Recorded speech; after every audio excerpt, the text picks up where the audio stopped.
নমস্কাৰ সকলোকে স্বাগতম জনাইছো নিমাত ষ্টাডি পইণ্ট চেনেলটোলৈ। আজি আমি এই ভিডিঅ'টোৰ মাধ্যমেৰে BA second semester Assamese unit 1 অসমীয়া ভাষা আৰু সাহিত্যৰ ইতিহাস, ভাষিক আৰু সাহিত্যিক পটভূমি, সাহিত্যিক আৰু সাহিত্য কৰ্ম শীৰ্ষক পাঠৰ সকলোবোৰ মোষ্ট ইম্পৰ্টেণ্ট অতি চমু প্ৰশ্ন উত্তৰ আলোচনা কৰিম। আজিৰ এই ভিডিঅ'টোত আমি যিবোৰ প্ৰশ্ন উত্তৰ আলোচনা কৰিম এইবোৰ প্ৰশ্ন উত্তৰ তোমালোকৰ এক্সামত প্ৰায় আহি থাকে, সো ভিডিঅ'টো প্লিজ শেষলৈকে চাবা। যদি তুমি এতিয়ালৈকে এই চেনেলটো ছাবস্ক্ৰাইব কৰা নাই তেন্তে প্লিজ চেনেলটো ছাবস্ক্ৰাইব কৰি দিবা আৰু এইটো ভিডিঅ' তোমালোকৰ বন্ধু বান্ধৱী অথবা এছামিছৰ হোৱাটছআপ গ্ৰুপত শ্বেয়াৰ কৰি দিবা। মৰমৰ ছাত্ৰ ছাত্ৰীসকল, এইটো ভিডিঅ'ৰ ডেছক্ৰিপশ্যনত BA সেকেণ্ড সেমিষ্টাৰ আছামিছৰ সকলো ইউনিটৰ ভিডিঅ'ৰ প্লেলিষ্টৰ লিংক দিয়া আছে, তাত ক্লিক কৰি তোমালোকে সকলো ইউনিটৰ ভিডিঅ'বোৰ চাই ল'বা। সো ব'লা তেন্তে বেছি পলম নকৰি আজিৰ ভিডিঅ'টো আমি আৰম্ভ কৰোঁ। অতি চমু প্ৰশ্ন উত্তৰ। 1 নম্বৰ প্ৰশ্ন, কোনটো যুগক ৰোমান্টিক যুগ বুলি কোৱা হয়?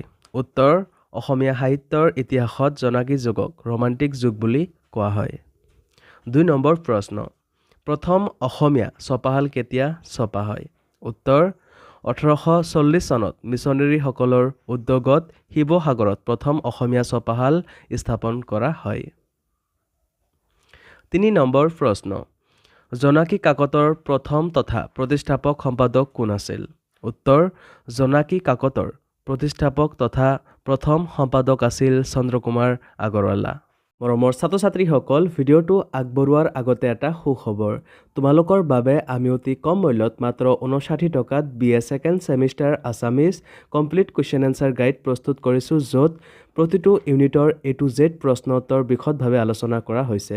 যিবোৰ প্ৰশ্ন উত্তৰ পঢ়িলে তোমালোকৰ পৰীক্ষাত 100% কমন পৰাটো নিশ্চিত।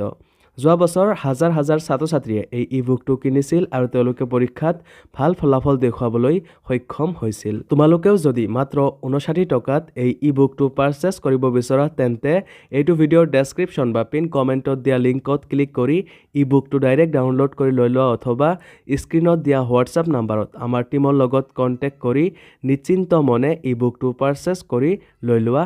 ধন্যবাদ। 4 নম্বৰ প্ৰশ্ন, অসমীয়া সাহিত্যৰ বুৰঞ্জীত কোনখিনি সময়ক অৰুণোদয় যুগ বুলি কোৱা হয়? উত্তৰ, 1846 চনৰ পৰা 1889 চনৰ ভিতৰত আধুনিক অসমীয়া সাহিত্যৰ উন্মেষ পৰ্বত ৰচিত সাহিত্যক অৰুণোদয় যুগ বুলি কোৱা হয়। 5 নম্বৰ প্ৰশ্ন, অসমীয়া চুটি গল্পৰ জনক বুলি কাক অভিহিত কৰা হৈছে? উত্তৰ, অসমীয়া চুটি গল্পৰ জনক বুলি লক্ষ্মীনাথ বেজবৰুৱাক অভিহিত কৰা হৈছে। 6 নম্বৰ প্ৰশ্ন, ৰামধেনু যুগ বুলি কোনছোৱা কালক অভিহিত কৰা হয়? উত্তৰ, 1940 চনৰ পৰা 1970 চনলৈ এই সময়ছোৱাক ৰামধেনু যুগ বুলি অভিহিত কৰা হৈছে।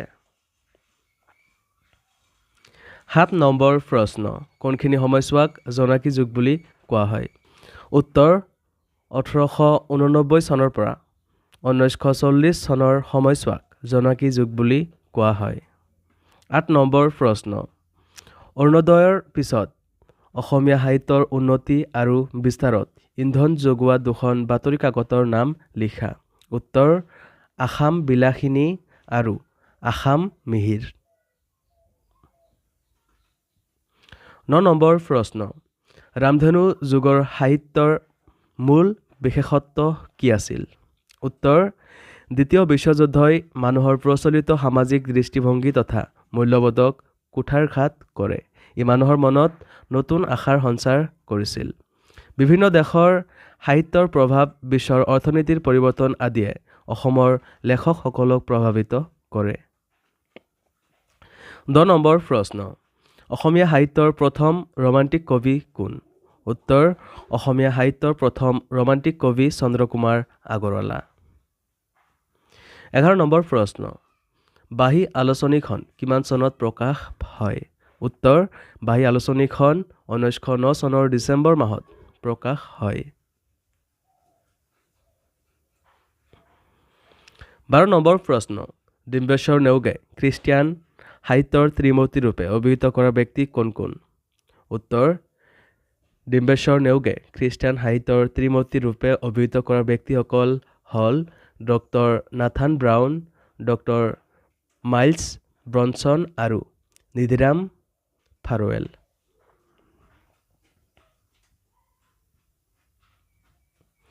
13 নম্বৰ প্ৰশ্ন সাহিত্যিক যুগৰ অসমীয়া সাহিত্যত কি দৃষ্টিভংগীয়ে প্ৰকাশ লাভ কৰিছে উত্তৰ এই যুগত বাস্তৱবাদ অস্তিত্ববাদ প্ৰতীকবাদ আধুনিকতাবাদ উত্তৰ আধুনিকতাবাদ আদি নানান চিন্তাধাৰাৰ প্ৰকাশ দেখা যায় 14 নম্বৰ প্ৰশ্ন ৰামধেনু যুগৰ প্ৰবন্ধ ৰচনাত কেই ধৰণৰ ধাৰা দেখিবলৈ পোৱা যায় আৰু ধাৰা কেইটা কি উত্তৰ ৰামধেনু যুগৰ প্ৰবন্ধ ৰচনাত দুটা ধাৰা দেখিবলৈ পোৱা যায় সেইকেইটা হ'ল হাস্য ৰসাত্মক নিবন্ধ আৰু দাৰ্শনিক ঐতিহাসিক ধৰ্মীয় বা আন তথ্যপূৰ্ণ প্ৰবন্ধ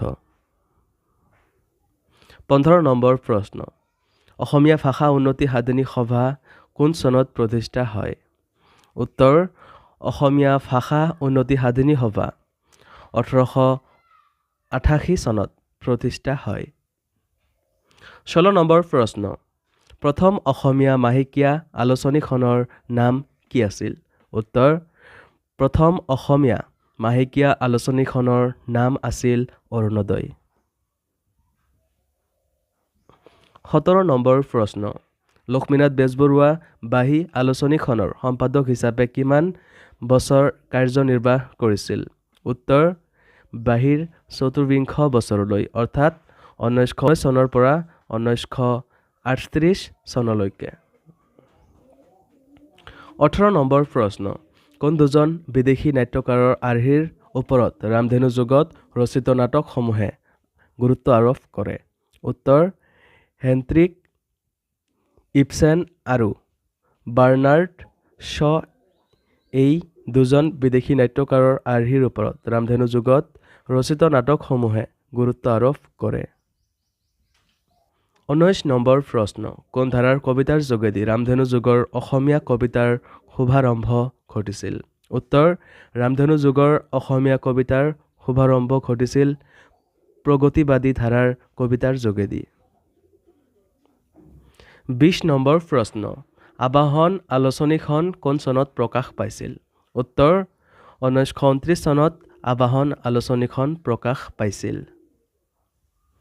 21 নম্বৰ প্ৰশ্ন অৰুণোদয় কাকতৰ প্ৰথম সম্পাদক কোন আছিল উত্তৰ অৰুণোদয় কাকতৰ প্ৰথম সম্পাদক আছিল নাথান ব্ৰাউন মৰমৰ ছাত্ৰ ছাত্ৰীসকল আজিলৈ এইখিনিয়ে তোমালোকক যদি আৰু অধিক প্ৰশ্ন উত্তৰ লাগে অথবা এতিয়ালৈকে মাত্ৰ 59 টকাত BA second semester Assamese complete question answer গাইডটো পাৰচেজ কৰা নাই তেন্তে এইটো ভিডিঅ'ৰ ডেছক্ৰিপশ্যন বা পিন কমেণ্টত দিয়া লিংকত ক্লিক কৰি ইবুকটো ডাইৰেক্ট ডাউনলোড কৰি লৈ লোৱা অথবা স্ক্ৰীনত দিয়া হোৱাটছআপ নাম্বাৰত আমাৰ টিমৰ লগত কণ্টেক্ট কৰি নিশ্চিন্ত মনে ইবুকটো পাৰচেজ কৰি লৈ লোৱা ধন্যবাদ